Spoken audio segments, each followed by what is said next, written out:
மும்மூர்த்திகள் குழந்தைகளாக மாறியது எவ்வாறு எதற்காக தெரியுமா?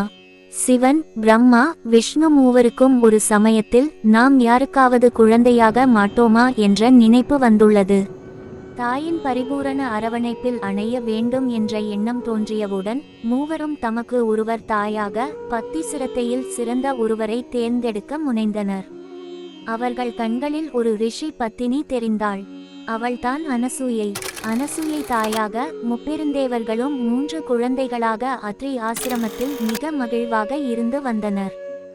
அனசூயை அளவற்ற, எல்லைகள் இல்லாத, களங்கம் எதுவும் இல்லாத நிர்மலமான அப்பழுக்கற்ற பாசத்தினை குழந்தைகளான பிரம்ம, விஷ்ணு, சிவன் அனுபவித்து வந்தனர். நெடுநாட்களாக பிரம்மன் இல்லாமல் பிரம்ம லோகம் இருண்டது. விஷ்ணுவின் வைகுந்தம் வெறிச்சோடியது. ஈஸ்வரனின் கைலாயம் இயல்பாக இல்லை.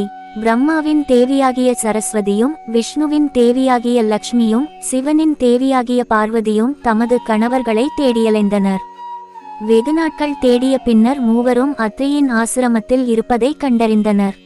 குழந்தை வடிவில் இருந்த பிரம்மா, விஷ்ணு, சிவன் மூவரும் தங்களை தாய் அனசூயையிடமிருந்து பிரித்துவிடுவார்களோ என்ற எண்ணி மூவரும் அத்ரியின் ஆசிரமத்திற்கு பின்னிருந்த வாழை தோட்டத்தில் மறைந்து கொண்டனர். முப்பெருந்தேவியரும் அனசூயையிடம் அத்ரியின் ஆசிரமத்தில் குழந்தைகளாக இருந்த தங்கள் கணவர்களை திரும்ப அனுப்புமாறு மன்றாடினர். அனசூயைக்கு குழந்தைகளை பிரிய மனமில்லை.